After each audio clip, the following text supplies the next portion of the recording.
Good afternoon, everyone. My name is Councillor Keane and I'm a representative for Shottermill and Critchmere Hazelmere. We will just go around the room, please. Yep. Hello, I'm David Munro. I represent Western Commons, Waverley. Hi there, I'm Penelope Skirchley, a solicitor at Waverley Borough Council. Good afternoon, I'm Maxine Gale. I'm the councillor for Whitley and Milford.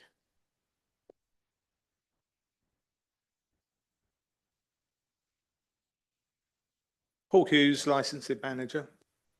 Katie Hipgrave, licensing enforcement officer. And perhaps you would like to introduce yourself and say who you're representing here.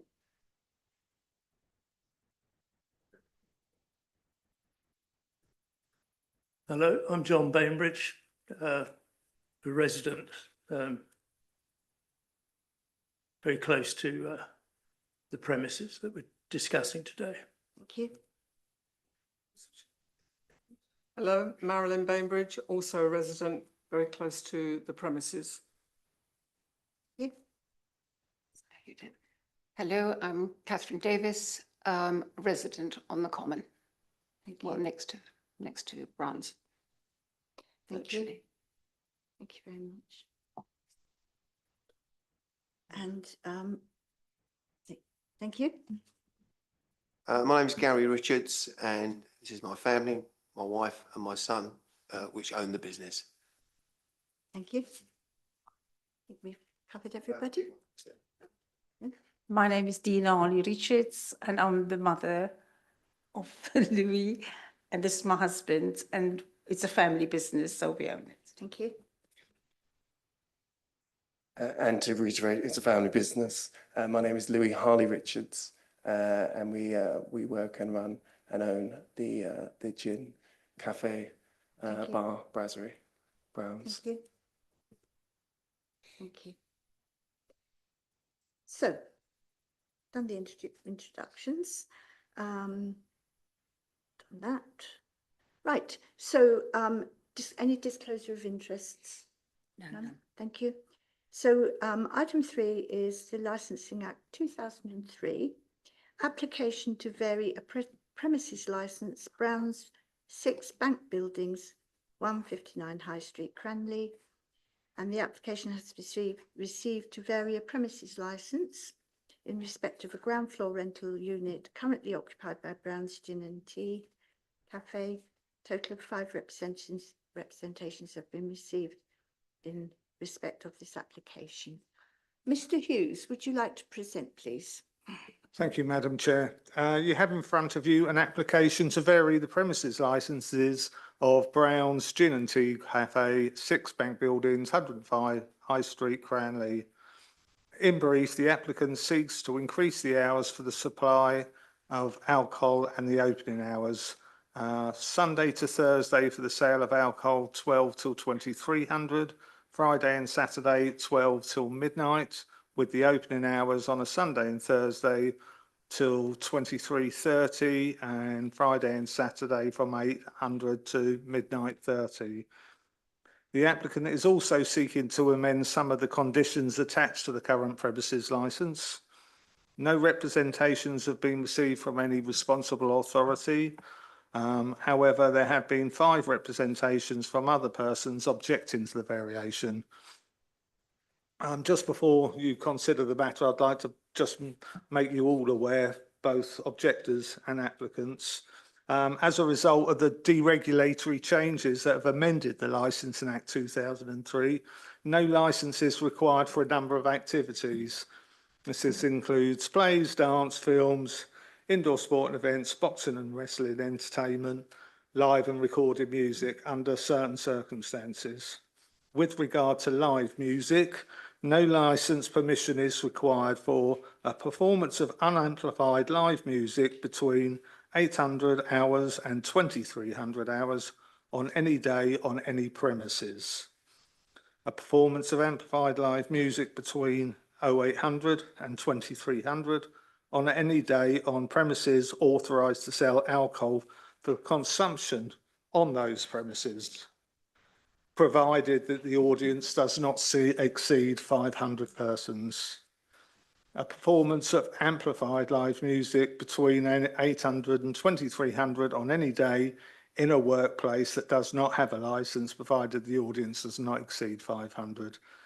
And rather than repeat all that, it's the same for recorded music. There's no licenses required on licensed premises between the hours of 800 and 2300, whilst it's open for the sale of alcohol, as long as it doesn't exceed 500 persons. So that was just to make you aware of the law. So officers request that you consider the matter. Thank you very much, Mr. Hughes. Now, Mr. Bainbridge, would you like to, yes, Mr. Richards, sorry. Would you like to talk to us about your application, sir? In what detail? What would you like me to go through? Well, we'd like to know, you know, why you want the extended hours, Yeah. talk about the outside space and so on. Yeah, I mean, we've, to start really, I suppose, really, if I go through the bits that we wanted to delete from our current licence, really, just to add to then the amendments that we wanted to add, really.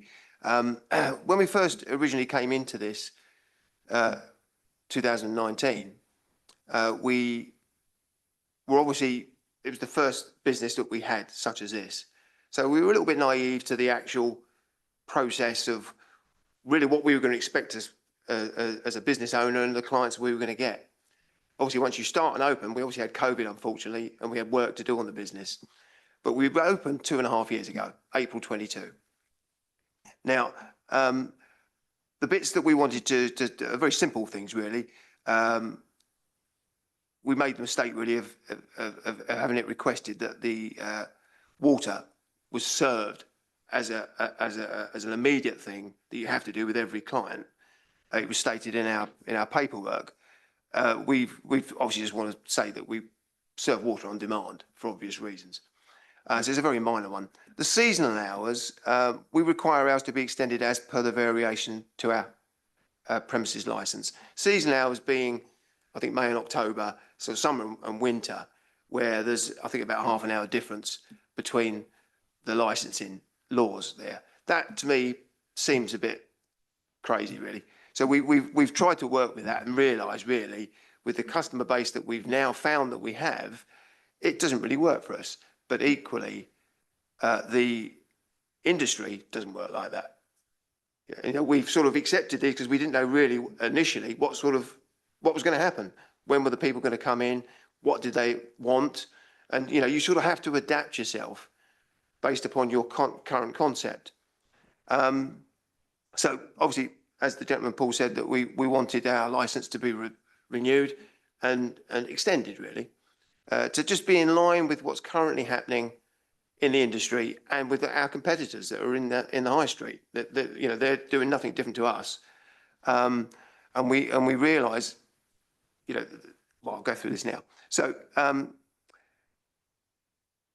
that was about the licence. I'm going to talk about it in a bit more detail, but just briefly, we made, I suppose, really a bit of a mistake initially of saying 20 people.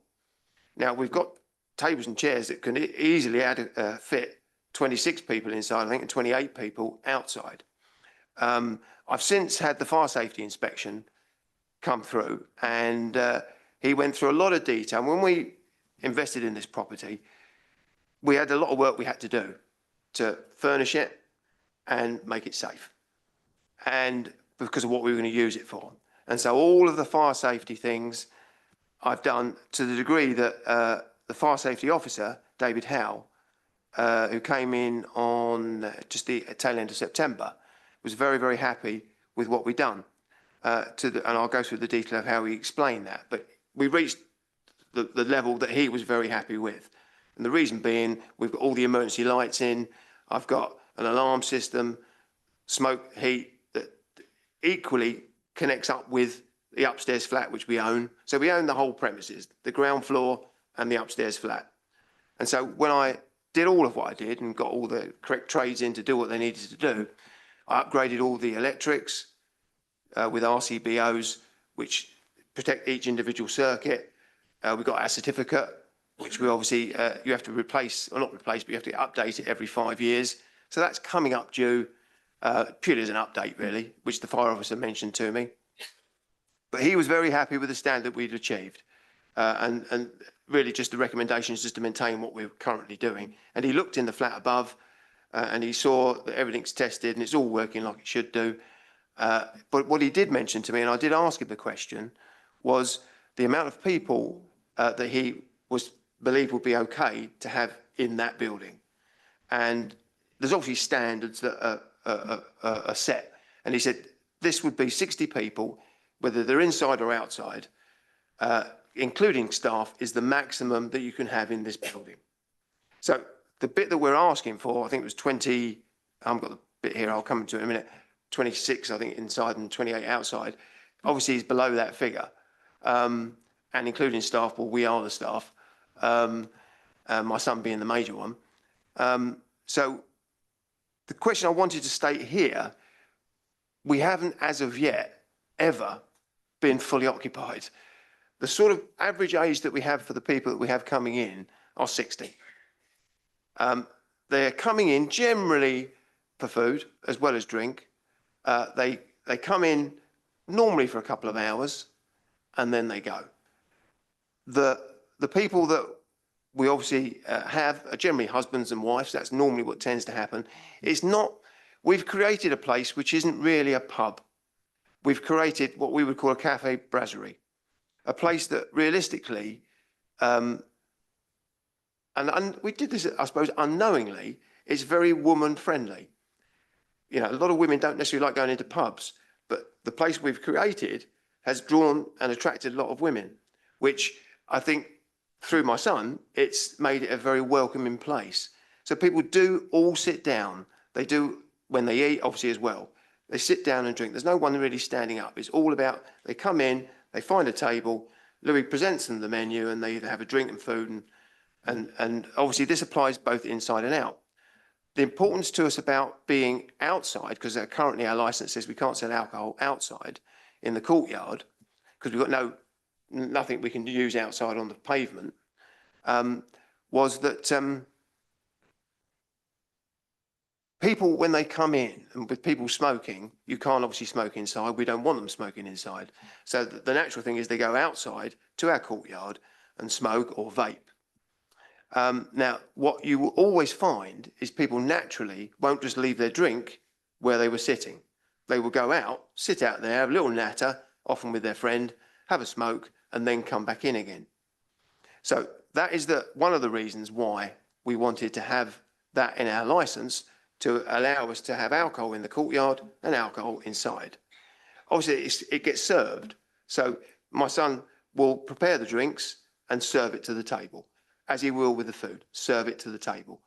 And that system that we have and have been sort of polishing out, if you like, has really got ourselves into a position where, as an independent business, we can survive. But obviously, with all the competition that's now happening within the town, you've got Joanna's, which is a brand new cake shop. They've done a beautiful job of it. You've got Altitude, which is another one. And you've got other ones that are within the actual, yeah.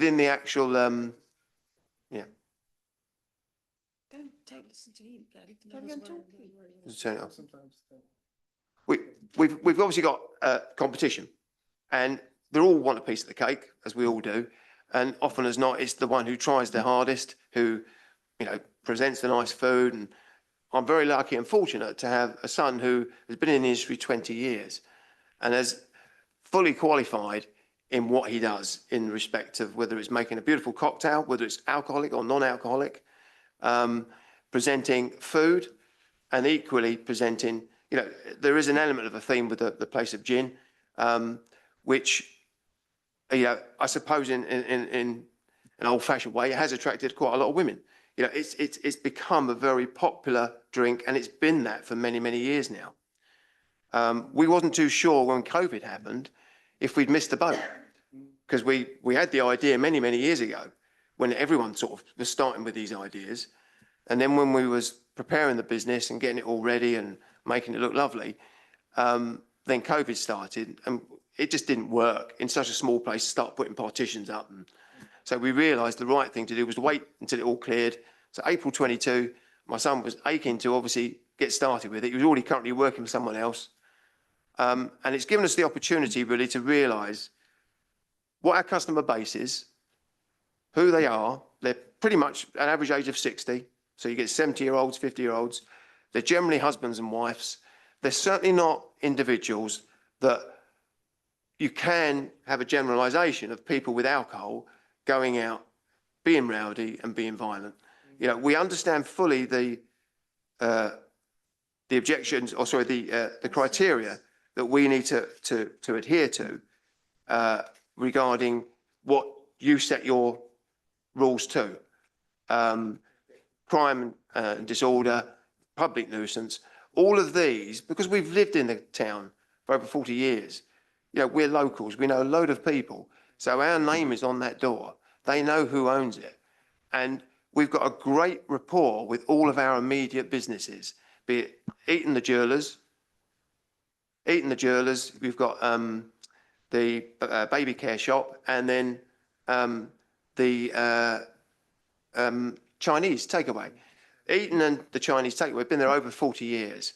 We've got a letter from the Chinese man, Jeffrey, and also we've spoken to Jackie and Paul, the owners, who are happy to put a letter together if we needed it. They haven't experienced any nuisance or noise. We've got a clean police record. We've had no police come to the premises, which, you know, for our point of view is very, very important. You know, we pride ourselves on being law-abiding citizens. I think we've got the idea of what you're trying to, Yeah. what you're saying now. Thank you for that. Sorry to interrupt you, but I think we've got the idea of everything. To my mind, the important matter is the licensing hours you're requesting. Yeah. Yes. Would you just like to amplify particular? The reason simply so it conforms with what others have got, because it doesn't seem fair that other businesses should have 11 o'clock, 11:30 license when we don't. You know, and they're doing the same as what we are. Altitude is a classic example of that, I think. You know, so it's. Just want a level playing. We just want a level playing field, really. You know, I think we don't mind putting the hours in to actually achieve the results that we want to achieve. You know, as a rule of thumb, I know we say we open at 8 o'clock. In general, because there's only so many hours you can physically work, normally my son starts at usually about midday. And midday through the afternoon and to the early hours of the evening. The bit we had the issue with, you can't take a booking for someone who wants to come in for some food at sort of 8:30 and then say in half an hour you've got to go. It's not right. It's not fair to them. And most people have done their work. They've been able to come home, wash and change. They've come out, it's about 8 o'clock. They want to have something to eat and have a little drink. And, you know, to say you've got to go now, it's 9 o'clock, it's just doesn't make any business sense. Thank you for that. Did you want to ask? Is that sufficient? Thank you. Yeah. Maxine? Yeah. Just on the opening hours, I mean, you're requesting, I believe, Sunday to Thursday to open until 23:30. Is that correct? And then Friday and Saturday to midnight. Is that, yeah? That was including the drinking time. Yeah. So you've got And 30 minutes to. Yeah, you mentioned Altitude, who are only open until 2300 on Thursday to Saturday, though. Is that from my? Can I just correct that? I think what we were trying to talk about was Amarone, the Italian restaurant, the Indian restaurants, Pizza Express, the Richard Onslow, businesses that have been established for a fairly long time.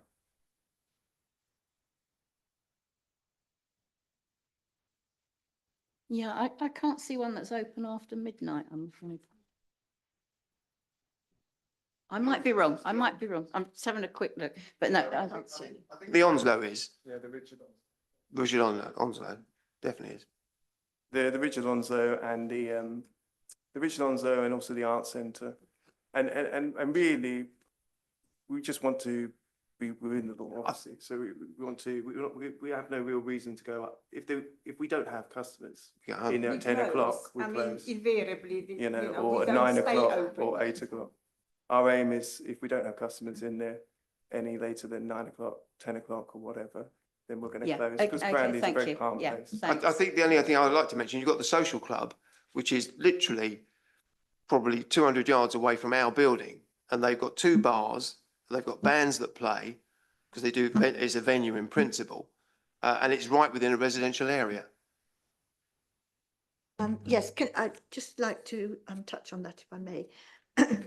Your premises backs onto obviously elderly persons' residences.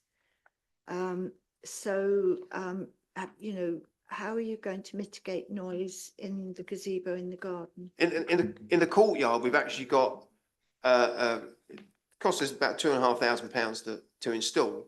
It's a hard structural roof with sides and curtains on there as well. So it's housed within the courtyard, which has already got the wall of the property anyway, and the fence bordering between us and the neighbours all the way around it, and the garage that we have at the rear. So that in principle is like a basin. It's like a bath. So all of the side walls and the roof are pretty much spoken for. There's a small section right at the end, which is just like a little open section. And often as not, if anyone's going to smoke, sometimes that's where they go and have their smoke. And there's the entrance for the flat above, which has got a proper emergency exit, an entrance to that building. So we've tried to do everything we possibly can to, one, because it's protection, because you want, obviously we get rain, and for that simple reason, we want to have the ability to so people can go outside, have something to eat, and not have, you know, in the rain. And when we've had some nice summers, it's a nice environment to be in. You know, we've made it very pretty. It's a garden. You know, it's got flower pots, and we've gone to a lot of time and trouble. Yes, I mean, obviously there have been 5 representations about noise and nuisance. So, you know, it's not that anybody is complaining. There have been complaints, and have you discussed this with your neighbours? The concerns they have. One at a time, please. Sorry. We weren't even aware that they were complaining until we've put the variation notice in. Then you've obviously received these complaints. Up to now, for 2.5 years, nobody has complained. We speak to all the neighbours, all the other establishments attached to us, which is Eaton's on the one side and the baby shop on the other side. Roger Coop, they come into the cafe. So we do speak to all our connecting neighbours, and none of them have actually complained or ever come to us and said there's been a disturbance. We have spoken to Eaton's at length because they are the ones that's actually, sorry, they are the ones that's attached to us. Sorry, we have spoken to Eaton's at length because they are the ones that's attached to us. And they have said that they often work very late at night because that is the time when they, as a family, do the repairing of their jewellery and renewing and ordering and everything. And at no stage have they ever been disturbed. And she's given us her telephone number and everything. And she said, if you need to call her, you can. May I say one thing as well? I've had the opportunity to speak with the lady across there in the red top, Mrs. Davis. For the last 5 years, I've had the benefit of meeting her and her husband, who unfortunately has since passed, but Tim. And, you know, I make a point, because common sense tells you, it pays you to make a point of getting on with your neighbours. Because if you don't, it's only going to bite you in the bottom. And I do it equally because I like to do it. You know, and I think, I'm sure Mrs. Davis would acknowledge this fact. We've had a very good conversation over the last 5 years. It's only over the last few months since we put our head up in the air and said, right, we want to make variations to our thing, has all of a sudden everything been thrown at us. And that to me surprises me. You know, I understand when people don't when people find an issue, and everyone's got the right to actually have a little moan if it isn't right. But your question was, do we speak to the local residents? Yes, we do. Yeah, can I just ask one very quick question? Yeah. So you already have the enclosed marquee in your garden? Yeah, that's been there, yeah. How long has that been there? That's been there well, prior to opening. It's been there prior to opening. Okay. Yeah. And do you serve food and drink in the marquee presently? No, we serve food. That's what we can't do. We can't serve alcohol out there. Okay, Which but do doesn't people make any take sense. alcohol out there? You can drink, no, like in coffees and things like that and teas and we do No, all that. do people take alcohol into the marquee at the moment? Well, they're not meant to. They're not meant to. Okay, and it's completely enclosed, is it? Yes, the whole of. It's a roof. No, I just want to know, is it It's a actually roof. completely enclosed? It's a roof and it backs on, because it's only a small area there. It backs onto the actual property. So that's one Yes, yeah. complete But the whole wall. property is enclosed. You've got the wall of the, Is the marquee completely closed? yes. Yes, Okay, that's fine. everything is enclosed. If you stood if you stood outside the gate, you cannot see in at all.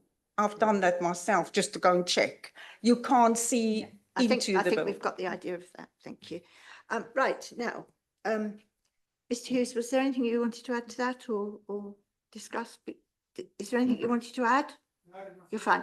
So, ladies and gentlemen, it is your turn. Mr. Bainbridge. Yeah. Couple of things that arise, what's been said. Paul Eaton closes at 5:30 every day and is not open on Mondays. Yes, Paul does sometimes work upstairs doing things he needs to do, but it's not every day by any means. And the other neighbour referred to, the baby shop, has been closed and vacant for some months. So the two immediate neighbours, are very little affected by. Just a quick objection, they are there. Who? So, so my position really is that this licence should never have been granted in the first place in a residential area. It's the only establishment like this that is in a residential part of Cranley. I mean, for example, the Sports and Social Club is, I don't know, it's at least 50 yards away from the road. It's tucked away down a lane, and another 50 yards or more to any of the adjacent properties. When this original licence was granted, which we didn't know about the application at the time, we took a lot of comfort from the fact that the hours were restricted to a reasonable hour, that there'd be no drinking outside and the numbers of occupants at any one time, customers, was limited. And we thought, well, that's going to be okay. Sadly, the applicant immediately posted on his website much longer hours, i.e. similar to the ones that are being requested today. I don't know whether they're still up there, but they were up there just a few days ago. And they started immediately working to those hours rather than to the licence, which is why we were getting trouble from people coming and going after midnight. So I just don't think I've got anything more to say really, other than I really object very strongly because there's been serial abuse going on, and I have no reason to believe they'd respect any longer hours or any other restriction. Would you like to respond to that? First of all, what we do is we don't necessarily always stay open till midnight, as you say. And if you have had people that you've seen at midnight, it's not our establishment, because if people eventually sort of leave at 9 o'clock or 10 o'clock or, you know, after eating, drinking, we close. We don't open on Sundays at the moment. So we, you know, have the day off. But what we'd also do is I'd like to say that I've been in Cranley 45 years. My son was christened at St Nicholas Church in Cranley. It is very important to us to obviously maintain a certain kind of, you know, a certain kind of thing in Cranley, because we're not trying to disrupt anybody or, you know, cause havoc or anything like this. We are actually at the cafe every single day, my husband and myself, making sure that everything, trying to keep an eye. And if, for instance, we see anything that is untoward or, you know, would disturb the neighbours, we immediately stamp it out. And to date, we haven't had anything that we feel that we need to actually sort of, you know, worry about too much. I mean, obviously, I think we've got the idea. Can I just reference you're talking about the website, what it says on that? It says breakfast, lunch, dinner, served from 12 until 11. And because we serve food, you know, to those times. So. Yeah, that was actually going to be, Well, just a quick question. So you say your website has what opening hours on it? What does your website opening hours say on your So website? there's a photo that's taken, and it says open until 12 to 11, which I believe is what you're referencing. But it's been you know, being manipulated because it's cut off the beginning bit of it, which says breakfast, lunch, dinner, 12 Right. to 11. Thank you. Right. So who's going to speak next? Hello. Yep. Yes, Mr. Hughes.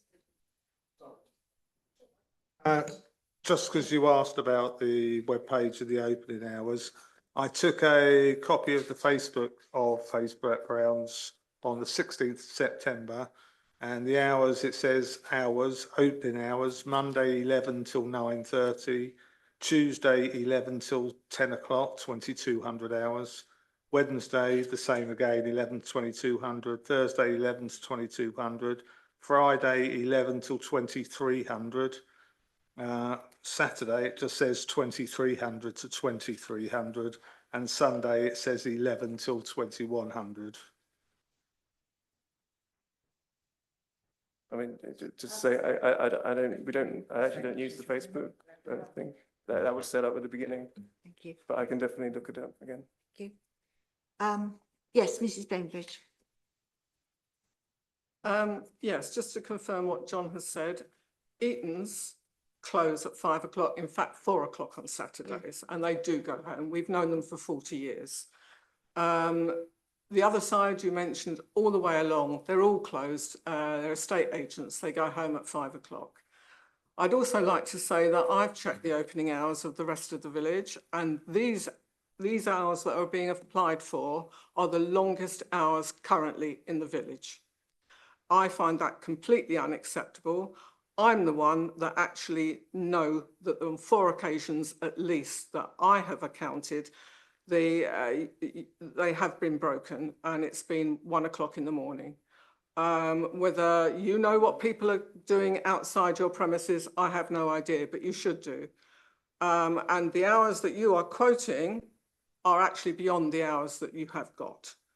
I find the whole thing completely unacceptable in a residential area. I've lived in my house for 40 years. I've lived in Cranley for 50 years. There have never been opening hours this long, and you quote altitude, and I believe theirs are to 11. And I find if you've been opening illegally, I'm going to use that word, illegally, all this summer, then what proof have we that you'll stick to the hours if you were granted them? And that's all I've got to say. Thank you very much. Yes, would you like to? Yes, please. Do I leave it? It goes. Okay. I've been in Cranley for over 50 years in the same house. And we virtually back on to Brown's at the back. And yes, in the last sort of, when they first arrived, yes, there was nothing going on. The COVID arrived, and yes, there's a problem there because you can't open. Anyway, since then you have been opening, and it's been fine. But fairly recently, in the last year, opening on hot, sunny afternoons and evenings, I and some neighbours have been disturbed by the raucous laughter and loud chatter coming from the garden area. And I'm afraid if the capacity is going to double, I mean, it is going to be worse, very much worse. And also, if you are going to be, it's much later hours, who is going to pay for the public services to be to control the extended license? Because obviously the other licenses are at an earlier stage. Stopping. So I'm sorry, I'm not being. I shall leave it there. Did you want to, you're with your mum, are you? Okay. Now, do you want to respond to any of this briefly? I think the obvious thing, we don't want to upset anyone. There's nothing gained in that. We want to keep everyone as happy as we possibly can because we've all got to live and work in that environment. I would like to say it's a high street. There are many businesses there. The residents, we're right in the centre, opposite Sainsbury's, opposite all the other things that are going on within the high street. We can't change where we're located. That's where we're located. The lady there can't change where she's living. I understand that. I think I think it's people get the wrong idea of alcohol after 9 p.m. It's going to be raucous. There's going to be loud noise and everything else. That may apply to certain pubs, but it certainly doesn't apply in our environment. Laughter and chatter, I don't think is necessarily a punishment.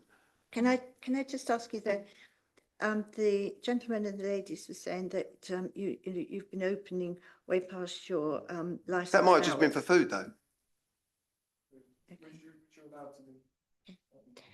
Right. Would anybody like to ask any other questions? Councillor Munro? I would like to ask Mr. Hughes, has the licensing authority received any complaints in the last, say, 6 months? Yes, we have, Chair. Got some brief ones here that I've taken off the system. If I work backwards, so on the, I think it was 15th, no, hold on the 21st of the 6th this year, premises operated outside the hours of the premises licence, using rear garden when not permitted, and tables and chairs out the front of the premises without pavement licence. Then the 12th of the 2nd, 2023, complaint concerning tables and chairs out front of the premises. 27th of the 7th, 22. How and who? If it's in reverse chronological order, that's fine. Yeah. I don't want to hold things up. Would I be correct in saying you've received one complaint in the last 6 months? In the last 6 months on our record for us as licensing, we've received that one, regarding the premises licence. Could I ask what? And the separate one, which was to do with the application, it was part of this application. I'm thinking of some that have come complaints through before. those, but apart from that, yes, on that one there. Okay, and could I ask what you did about it? We've made a couple of visits on, we've done, I'll have to check with Katie, but I think we did 2 evening visits. We don't necessarily go out specifically for one premises. We'll go out and do Cranley. We did a drive-by at one stage where we were doing some premises, and the premises was shut at the time, and that was after 9 p.m. And then more recently, we went in and visited the premises at their close, just after their closing time. There was people outside in the garden with drinks. That's all I can say is with drinks. I haven't tested them. They look like alcoholic drinks to me, but they could have been non-alcoholic technically. And there was 2 women at the bar waiting to be served, but the gentleman there told them the bar was shut. And I believe a warning was given about the outside use and the tables, just general. Councillor, yeah, did you want to ask anything else before we? Just really about some of the, oh, sorry, Chair. Just something about on, you say you don't use your websites and Facebook pages to advertise. No, because I've got Christmas opening times advertised and New Year's opening times advertised to 1 a.m. I'm assuming then this was last year. So you've advertised it before you've actually got this is what you've knew that you've put up? Sorry, are these new? We'll show you, because you say you don't use that to advertise. So was that last year?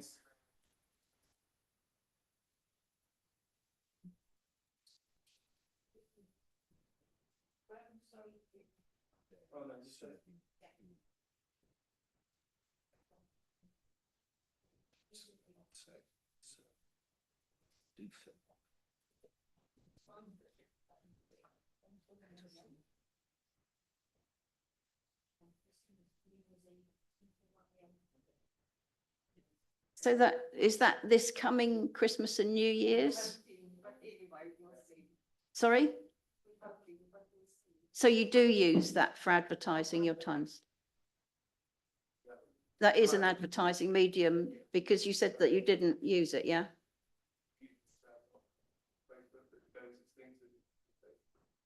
Okay, yeah, that's fine. Okay, thank you.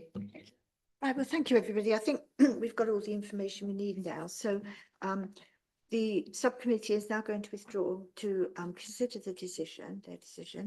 The committee secretary will be present to take notes, and our solicitor will be with us to give advice. And then we may ask advice from the officers if we feel we need it, and then we'll come back and give you our decision. Thank you.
Well, thank you very much, everybody, for attending this morning. The committee have come to a decision. We've considered the evidence and noted that you have already had 2 warning letters regarding breaches to your licence. The committee feel that you have currently got a very relaxed attitude to your licensing conditions. It is therefore agreed that a temporary licence for 12 months will be granted with no music in the outside areas after 11 p.m. and no alcohol consumption in the garden in order to prevent and minimise public nuisance. You do have the right to appeal this, and you can do this within 21 days. Thank you.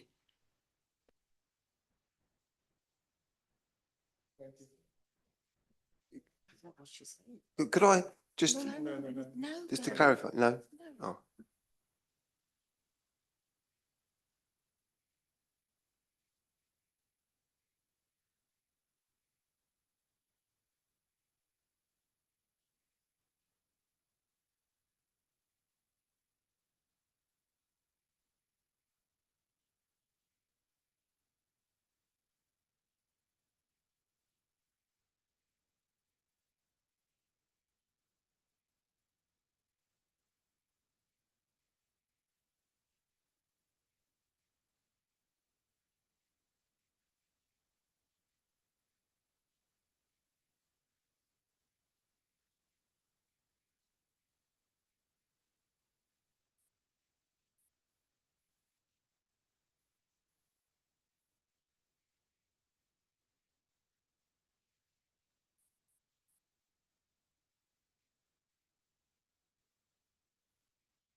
Yeah. and the red light comes on, the camera moves around to you. When you finish, just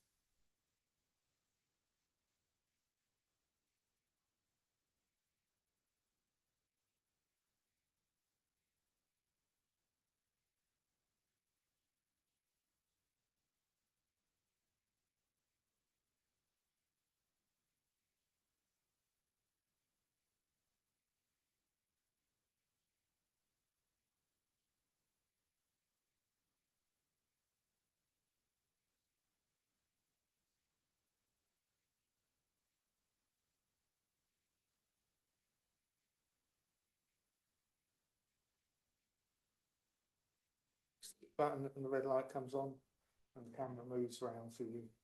Once you finish speaking, if it's that.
Good morning, everybody, and welcome to this licensing hearing.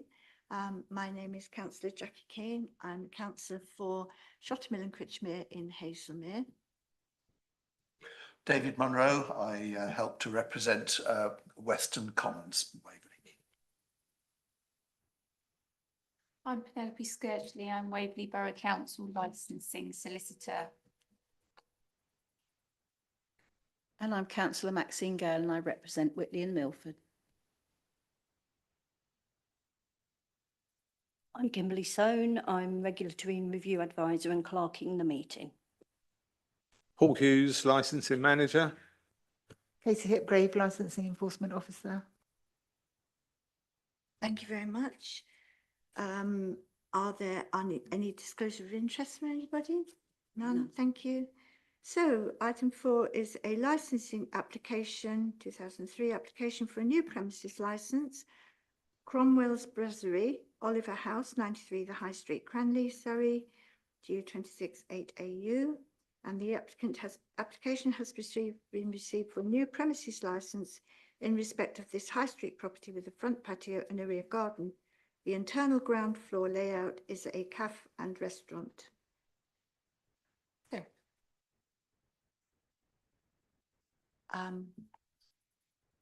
would you like to introduce, well, okay, Mr. Hughes, sorry, Mr. Hughes? Mr. Hughes? Thank you, Chairman. You have in front of you an application for a new premises licence for Cromwell's Brasserie, Olivia House, 93 High Street, Cranley, Surrey, GU6 8AU, where 10 relevant representations in objection have been received. There have been no representations received from responsible authorities. In brief, the applicant seeks to licence the premises for regulated entertainment, including live music, indoors and outdoors, on Sunday to Thursday, 11 till 11 in the evening, and Friday and Saturday, 11 till midnight. Again, with regulated entertainment, this is for recorded music, indoors only. Sunday to Thursday, 8 till 1100, 2300 hours, 11 in the evening, and Friday and Saturday, 0800 till midnight. They're also requesting late night refreshment. That only becomes licensing between 11 at night, 2300, and 5 in the morning. They are requesting 11 in the evening, 2300 to midnight 30. That is, if you're not sure what it is, late night refreshment is a sale of hot food and drink, coffees, teas, etc. They're also requesting sale of alcohol for consumption both on and off the premises, Monday to Thursday 11 till 23:30, Friday and Saturday 1100 till midnight 30, and Sunday 1100 to 22:30. Opening hours Monday to Thursday 07:30 until midnight, Friday and Saturday 07:30 till midnight 30, and Sunday 07:30 to 2300. Just to make all parties aware of the Live Music Act as such, and the deregulatory changes that have been amended on the 2003 Licensing Act. So in brief, live and recorded music on licensed premises between the hours of 0800 and 2300 are no longer licensable when that came into effect. So basically, it's not a licensable activity between 800 in the morning and 11 p.m. at night. Outside of those hours, it is licensable. Conditions cannot be put on them because it's not a licensable activity. To make that licensable, well, it doesn't become licensable, but to put conditions on it to control a pub can only be put on by a licensing committee following a review of a premises license, not on an application, on a review. So at any stage, any premises can have its license reviewed once it's been granted. And then you have a similar event as today. And then if on a committee hearing like that, they decide that no music can be played outside after 9 o'clock in the evening, that will be enforceable, but you can't do it on an application process. Hope that makes it clear. I'll try and explain if anyone's got any further questions later, but that's just a brief. Thank you, Mr. Hughes. I'd like Mr. Williams, if you'd like to just say who you are for the people that have written in to object. Good afternoon. Thanks for coming along. My name is Nathan Williams. I'm the owner of Oliver House in Cranley High Street. Lovely. Yes, good afternoon, Councillor. Good afternoon, everyone. My name is Stephen Whale, barrister, and I'm instructed on behalf of Churchill Living, which manages Man's Lodge, behind opposing the application. Thank you very much.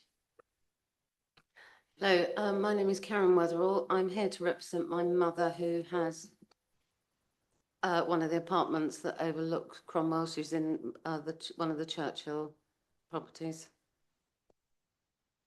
Hello, my name's Suzanne White, and I'm also here representing my mother, whose apartment overlooks the garden of Oliver House. Thank you. Right, Mr. Williams, would you like to give us, talk to us about your application, please?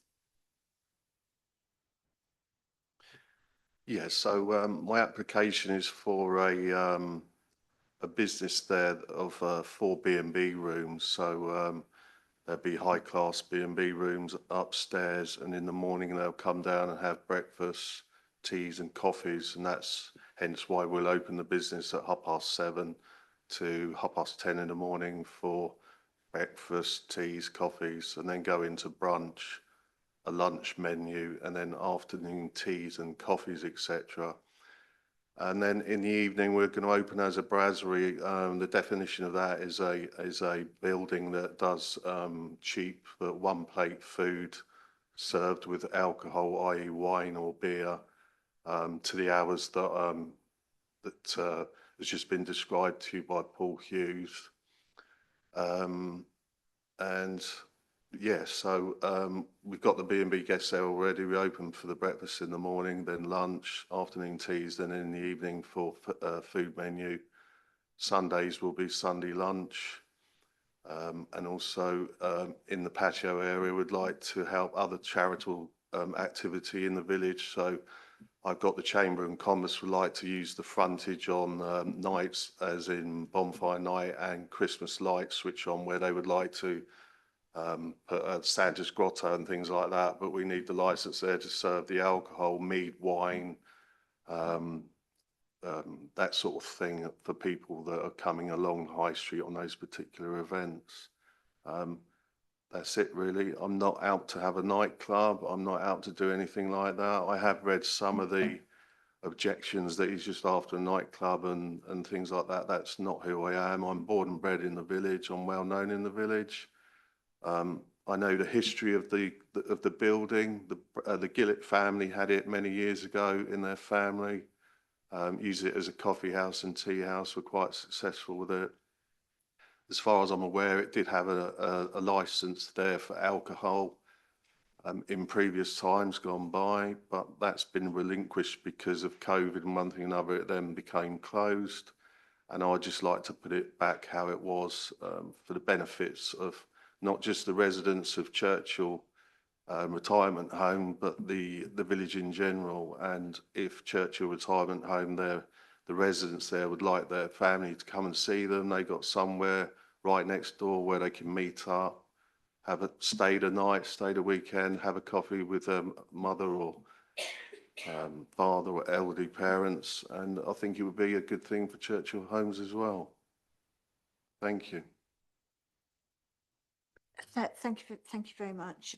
Just for the benefit of the people that are here that are objecting, the hearing is to enable the committee to consider submissions and reach a judgment under the rules and guidance imposed by the Licensing Act of 2003, and having regard to the council's statement of the licensing policy, which as far as possible is acceptable to all parties within the rules and guidance imposed by the Licensing Act of 2003.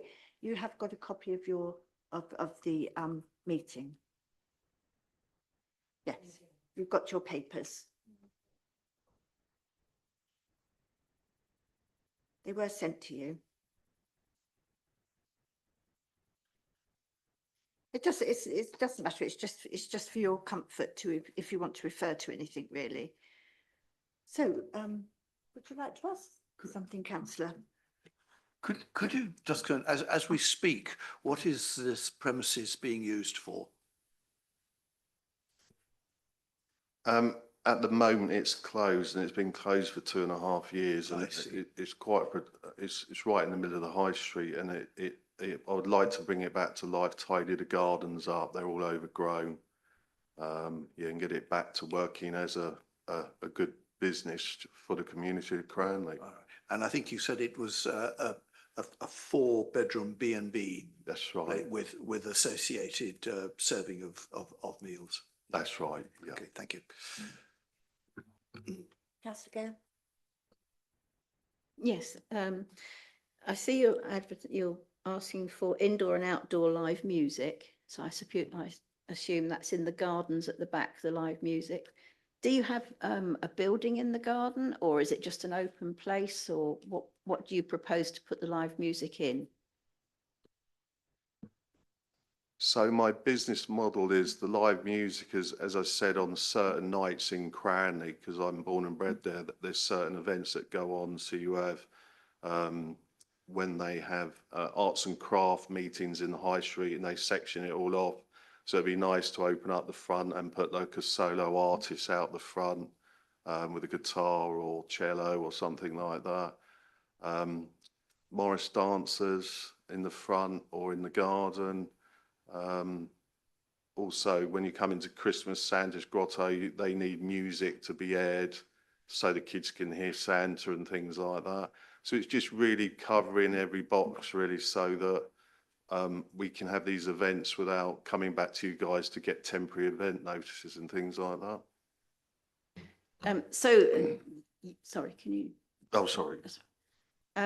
So your live music is only to the front of the property, or is it in the rear garden?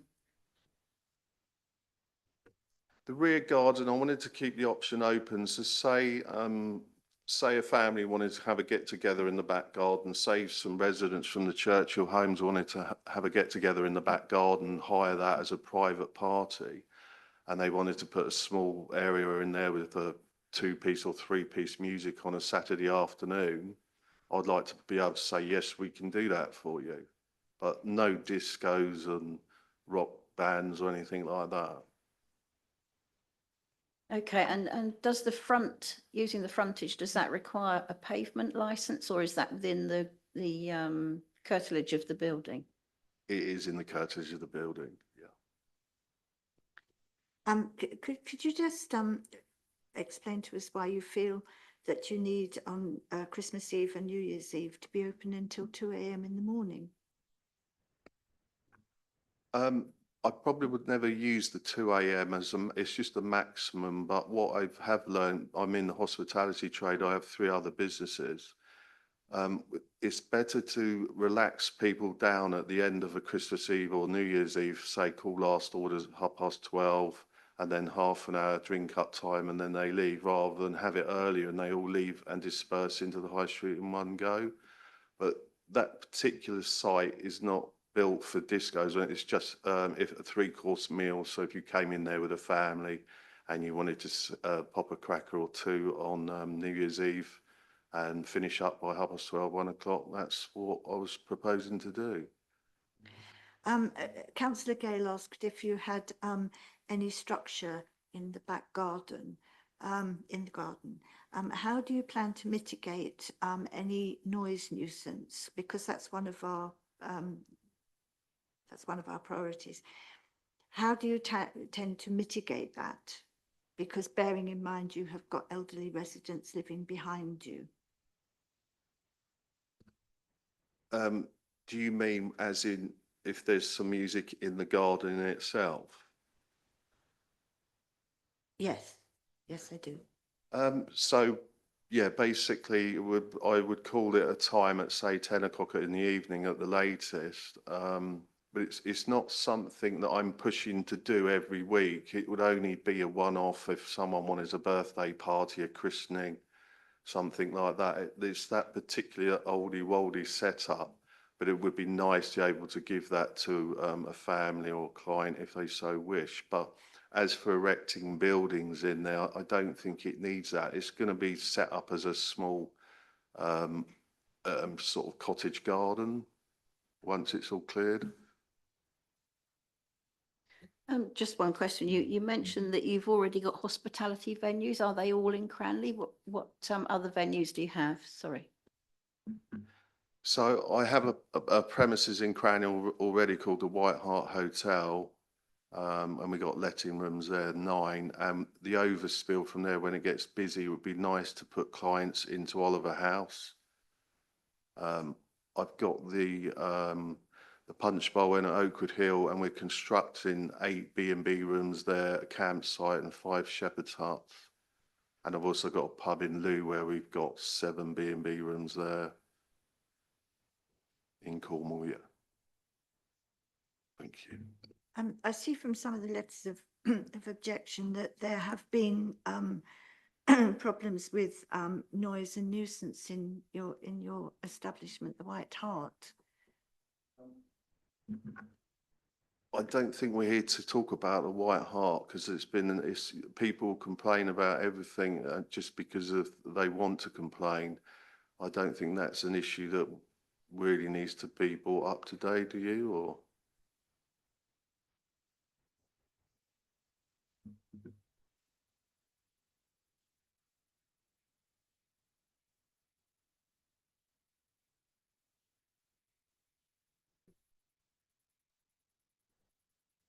Thank you so much. I've spoken in this chamber many times over the years. It's nice to be back. So I'm going to set out the objection under 4 headings, and it might take me 5 or 10 minutes, I suppose. As you'll have seen from the papers, Churchill particularly objects to the proposal as to outdoor live music and the hours of operation. You'll have no doubt seen from the papers that the Churchill property Man's Lodge is immediately to the rear of the garden of the application site. There are 38 apartments for elderly people, which, bearing in mind averages, amounts to about 50 people if it's fully occupied with average occupation. In your agenda pack, if we go to page 102, please.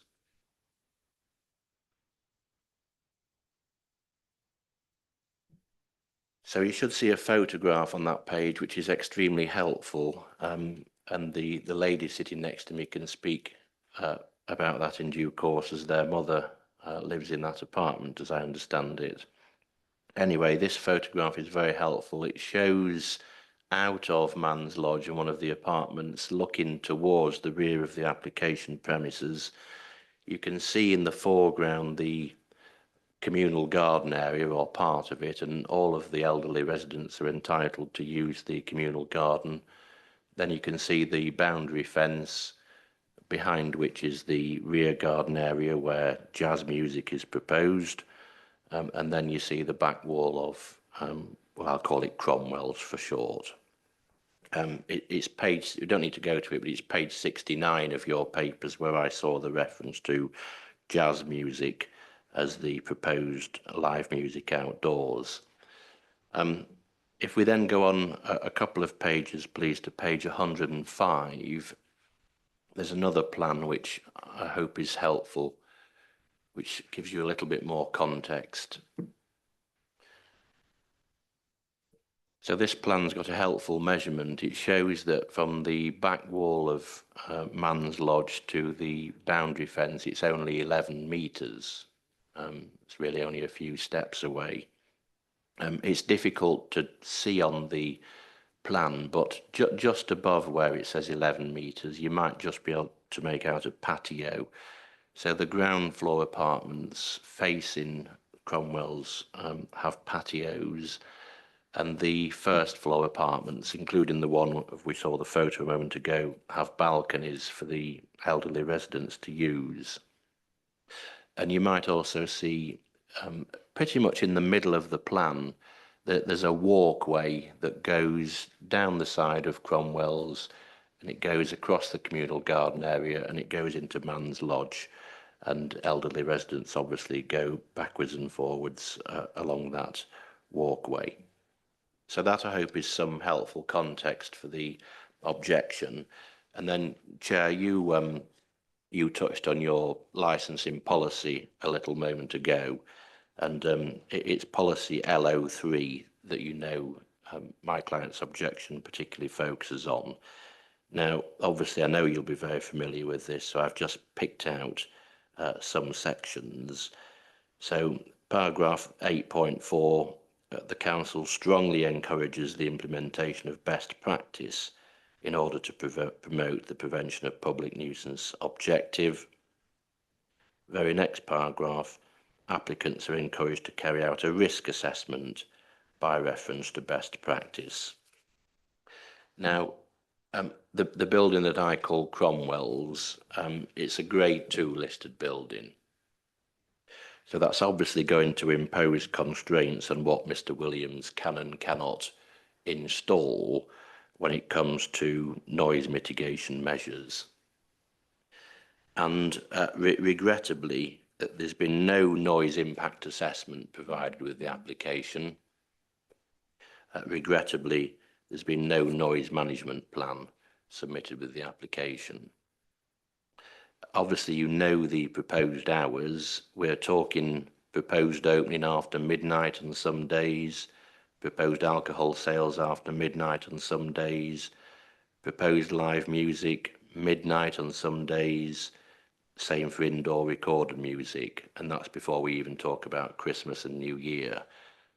So can you imagine, well, I try and ask you to imagine jazz music being played in that rear garden until midnight.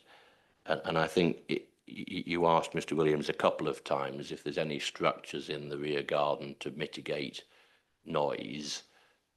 And I think the simple answer to that, frankly, is no. It's not like the Browns case that you were discussing a moment ago with some kind of wall and pagoda and things on marquee. It seems to me, unless I'm much mistaken, that this is frankly just an open rear garden. And it could have 3 jazz musicians are described playing in that rear garden. Imagine if you're these 2 ladies' mother in that first floor apartment with your window open on a nice summer's evening, having to listen to it until midnight. It is completely unacceptable. Even leaving aside music, if you have customers in that rear garden drinking alcohol until late into the evening, we all know with the best will in the world, they'll be laughing, joking, cackling, glasses clinking. We all know this is part and parcel of licensable activity. I haven't really heard anything of substance in terms of preventing noise from breaking out from inside the premises. And then again, with the best will in the world, I mean, you're being given an image of quiet, if you like, family members of the Churchill residents or Churchill residents themselves using the premises. But wherever there's alcohol, there are people who drink to excess, I'm afraid. And if you imagine those people leaving, loitering right next to the walkway that the elderly residents are entitled to use to get in and out of Man's Lodge. So in summary, I would submit that this gives rise to unacceptable adverse impacts on the elderly residents. It's in conflict with policy LO3. We're not talking about the minimisation of disturbance after 11 p.m. here. There's no measures of any substance to prevent noise escape. There's no measures of any substance to prevent disturbance by departing patrons. And there's no measure of any substance to mitigate the use of that rear garden. And so, all in all, I'd urge you to refuse the application. If you've got questions of me, obviously I'll try to answer them. Thank you. Before I go back to you, sir, would you like to just explain what your concerns are, please? As I said, I'm here to represent my mother, who is in the apartment that you saw on the picture, that she overlooks the garden. And it's only 10, 11 meters away. That if music and people are congregating, it's not just the sound, it's also the cigarette smoke, that they're not going to be able to open windows. They're going to feel intimidated overlooking the garden and everything. Are they going to be vulnerable to intoxicated people shouting things? They become a prisoner in their own home. These are elderly residents that should be having a very peaceful life. Personally, my mother has moved there only since July, coming off the back of looking after my father with Alzheimer's. Her money went into all his care, so this is all she could afford, and this is it. It's gone there. We can't move her. We've taken advice, and at the moment, while this is pending, they've been told that she probably won't be able to sell it because this license is pending.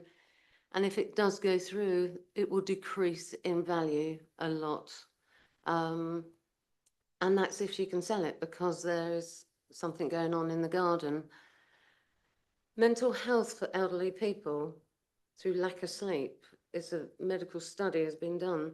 But if they can't sleep or they are anxious, it can cause heart attacks, dementia, and their mental health and well-being doesn't go hand in hand. And this should be the time that they should be enjoying their life now. So with the music and everything, so if it's granted, and I understand you may not want to use it all the time, but then it's open to be used all the time. And that could happen. We don't know. And there's nothing to stop that if this is granted.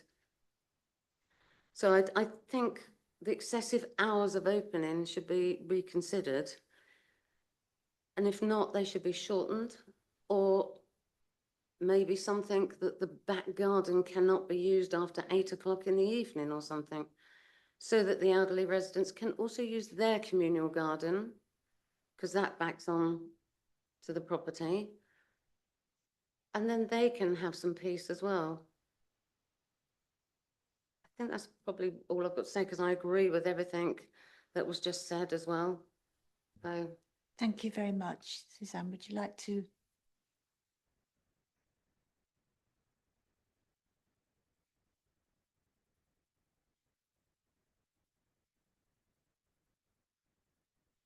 Just on a personal note for our mother, as my sister said, she moved into that apartment on the back of looking after my father with Alzheimer's for the past 12 years. Her mental health had gone right down, as you can imagine. The change in her since she's been at Churchill is incredible. But since we found out about this, she's not sleeping again. going back on the antidepressants. She's going back on antidepressant. Her anxiety has gone through the roof. So on a personal level, we're really worried about her. Because we you can't know. move at the moment either. And that's the other thing, with not knowing, even if it's not used every night, she's going to have that anxiety there of, is it going to be used tonight? Am I not going to be able to sleep tonight? And the vulnerability, yeah, you know. Thank you very much for that. Now, would you like to respond to any of those before I bring us in? Would you like to just respond to any of those, please? Yeah, thank you for letting me respond. I absolutely understand your concerns and I'm with you. I'm not out there, as I said at the beginning, to have discos, nightclubs and things like that. It's just purely the option to use that garden. Say your mother, who hopefully would come and frequent my business, enjoys it so much and says, girls, come on, let's go and have a glass of bubbles in the garden at Nathan's. It's a lovely place to be.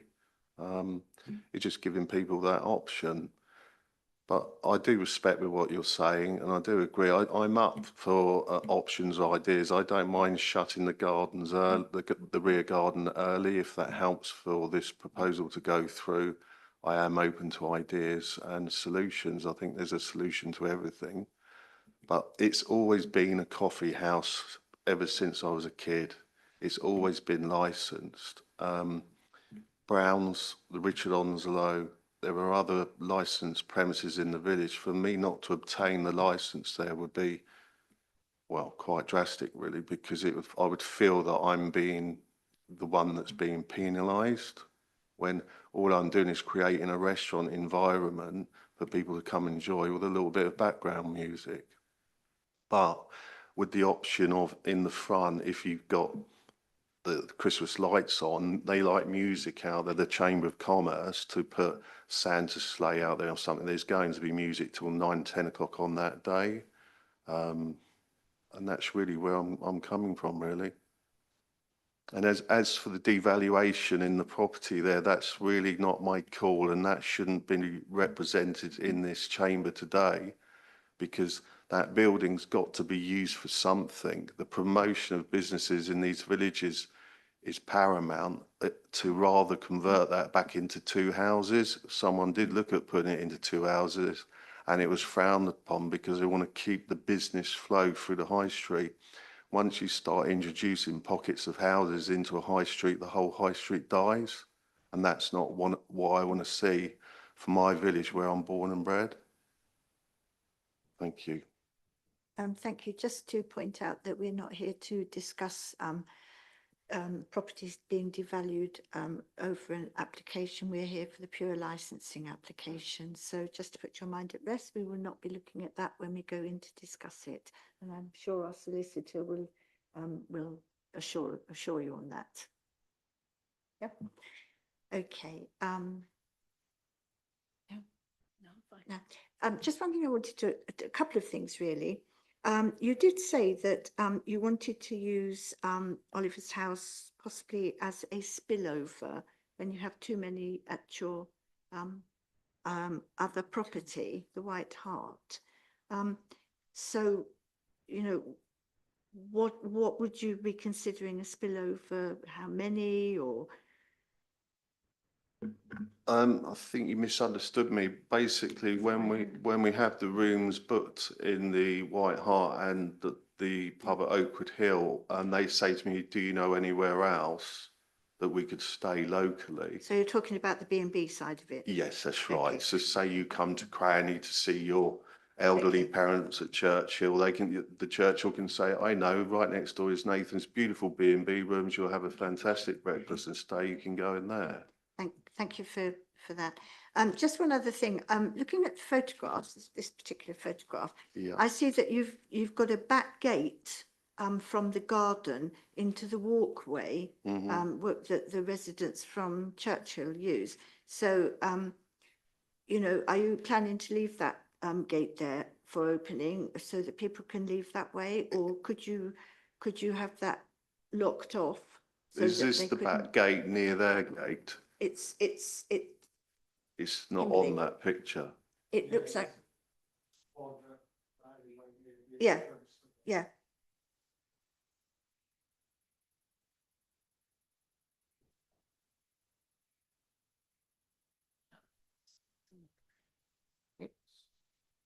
Sorry, this picture in question shows the two front gates. Oh, right, okay. They have to be used to access Right, the okay, building. sorry. So that's the front, okay. It's there, isn't it? Yeah, I think it's that, it's the side door. yeah, there's different. It's fire exit. It's Yeah. a fire exit. Is it possible to have a look at that picture? It's actually in the map. It's on the map you produced for us.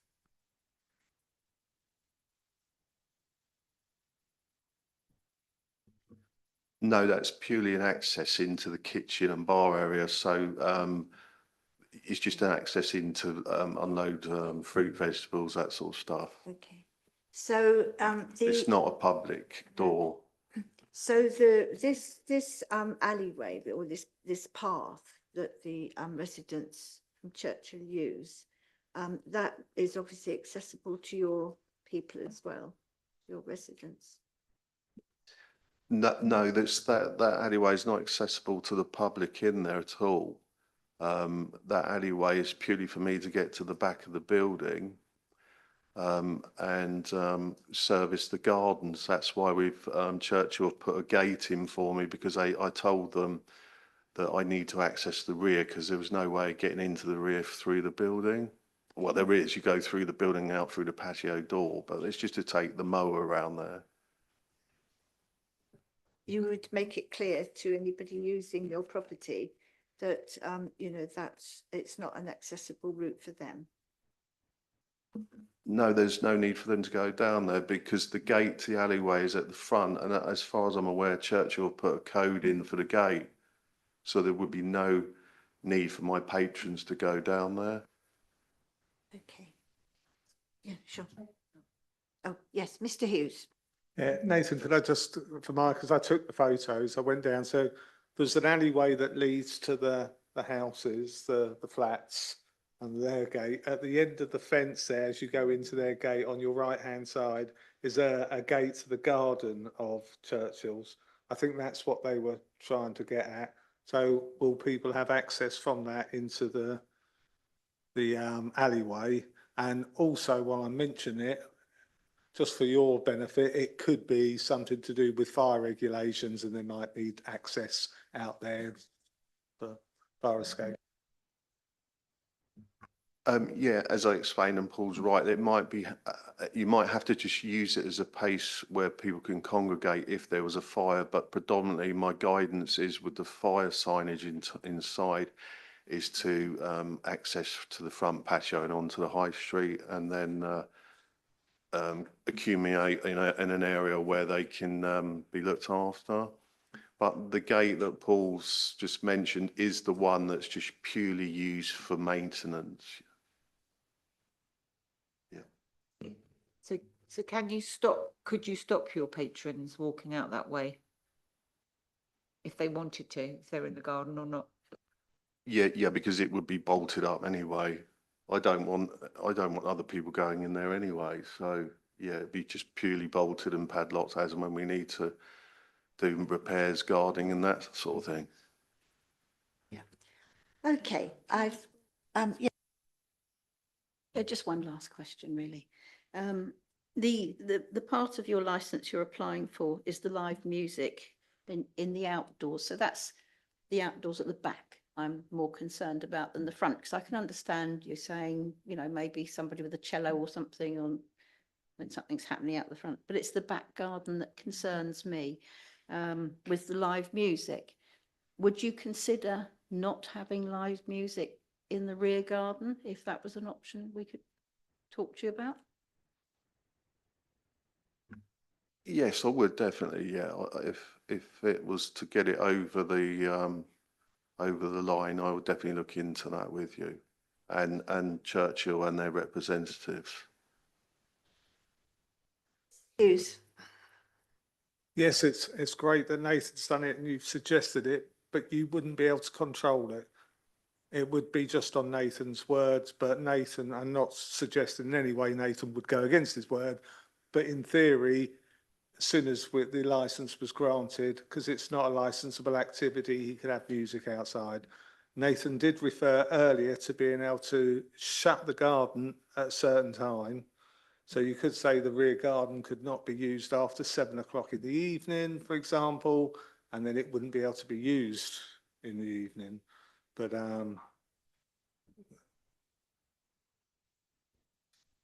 yeah, very. Right, I think we've got everything we need to know from everybody. Thank you very much. We are going to now withdraw to discuss what we've heard and come to a decision. We'll be taking Kimberly with us, we're taking notes, and our secretary and our solicitor, and we'll come back to you as soon as we make a decision. Thank you very much.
Well, thank you very much, everybody, for coming along this morning for this hearing.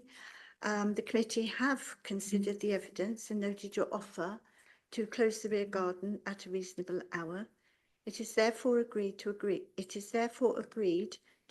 licensable hours as requested, with the condition to close the rear garden at 6 p.m. for all uses, to minimise the public nuisance, especially due to its proximity to the retirement complex. You have the right to appeal within 21 days. Thank you.